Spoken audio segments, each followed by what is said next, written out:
మన టికెట్ మనకు రావాలంటే వివేకానంద రెడ్డిని అసాసినేట్ చేయడమే, వివేకానంద రెడ్డిని మర్డర్ చేయడం తప్ప మనకు వేరే గత్యంతరం లేదని క్లియర్గా మోటివ్ ఉండి ఆ ఘాతుకానికి వాళ్ళు పాల్పడడం జరిగింది.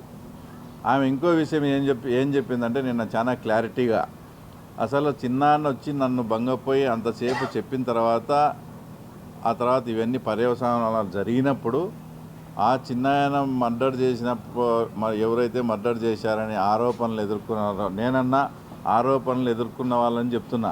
నిన్న షర్మిల దాంట్లో చాలా క్లారిటీగా చిన్నాయన చంపిన హంతకులనే చాలా క్లారిటీగా ఆమె మాట్లాడడం జరిగింది. మా చిన్నాన్నను చంపినారని ఆరోపణలు ఎదుర్కొంటున్న వాళ్ళనే చాలా అహంకారంతో మళ్ళీ పోటీకి పెట్టినప్పుడు నేను పోటీ చేయాల్సిన అవసరం ఏర్పడింది ఇక్కడ, అందుకే నేను పోటీ చేస్తానని కూడా ఆమె క్లారిటీగా చెప్పడం జరిగింది.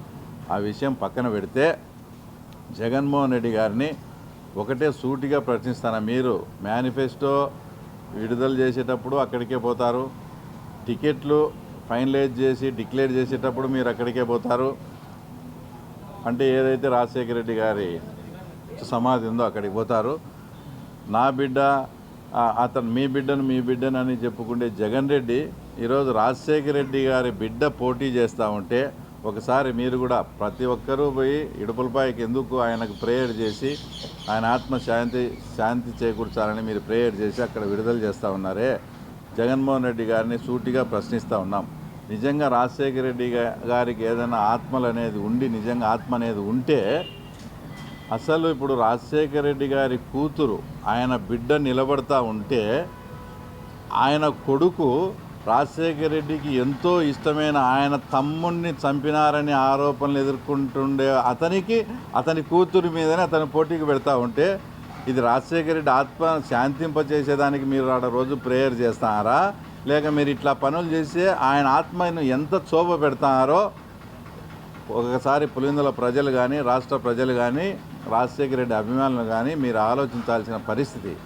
ఎందుకంటే రాజశేఖర రెడ్డి బిడ్డ మీద రాజశేఖర రెడ్డికి ఎంతో ఇష్టమైన తమ్ముని చంపినారని ఆరోపణలు ఎదుర్కొండే అతన్ని జగన్మోహన్ రెడ్డి, మళ్ళీ వైఎస్ఆర్ పార్టీ పేరు పెట్టుకున్న జగన్మోహన్ రెడ్డి ఈరోజు పోటీకి పెడుతున్నాడంటే ఒక్కసారి రాష్ట్ర ప్రజలు కానీ దీన్ని కానీ ఆలోచన చేయండి.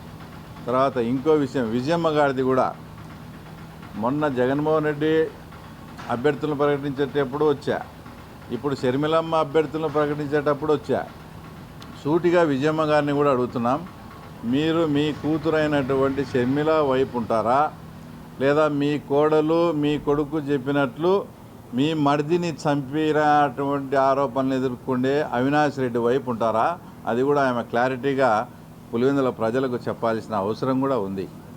తర్వాత ఇంకో విషయం ఏంటంటే, ఇన్ని ఆరోపణలు కుటుంబ సభ్యులు అంతా కూడా వేలెత్తి అవినాష్ రెడ్డి వైపే చూపిస్తూ ఉన్నారు. నేనైతే అవినాష్ రెడ్డి ప్లేస్లో కానీ ఉంటే ఇన్ని ఆరోపణలు ఎదుర్కొనేది ఎంపీ సీటు గురించి అనేది క్లియర్గా అందరికీ అర్థమవుతూ ఉంది. పులివెందుల ప్రజలకు రాష్ట్ర ప్రజలకు కూడా ఈ ఎంపీ సీటు కోసమే ఇదంతా జరిగిందని. నిజంగా నీలో సిగ్గు శరం అనేది ఏదన్నా ఉంటే ఇప్పటికే నువ్వు పులివెందుల ప్రజలకు ప్రచారం చేసుకునేదానికి కూడా తప్పించుకొని తిరుగుతూ ఉండవు. ప్రజాస్వామ్యం అంటే నీకు ఏమాత్రం నమ్మకం ఉన్నా, తర్వాత పులివెందుల ప్రజల పట్ల ఏమాత్రం నీకు నమ్మకం ఉన్నా కూడా నువ్వే మీ అన్న దగ్గరికి కానీ మీ ఇద్దరు జగన్ రెడ్డి మాట్లాడుకొని ఇంత జరిగేదంతా కూడా ఎంపీ సీటు కంటున్నారు కదా, ఆ ఎంపీ సీటే నాకు వద్దని నీ అంతకు నువ్వే స్వచ్ఛందంగా తప్పుకుంటే కూడా తప్పుకోవాలని కూడా మేము డిమాండ్ చేస్తున్నాం. నిజంగా జగన్మోహన్ రెడ్డి కూడా నీలో రాజారెడ్డి రక్తము రాజశేఖర రెడ్డి రక్తం అనేది నిజంగా ప్రవహిస్తూ ఉంటే రాజశేఖర రెడ్డి బిడ్డకు మీ చిన్నాయనను చంపినారని ఆరోపణలు ఎదుర్కొంటే అవినాష్ రెడ్డిని ఎట్లా పోటీ పెడతావు? ఖచ్చితంగా మీరు ఆ పోటీ నుంచి తప్పుకోవాలని కూడా తర్వాత మేము డిమాండ్ చేస్తున్నాం పులివెందుల ప్రజల తరపు నుంచి.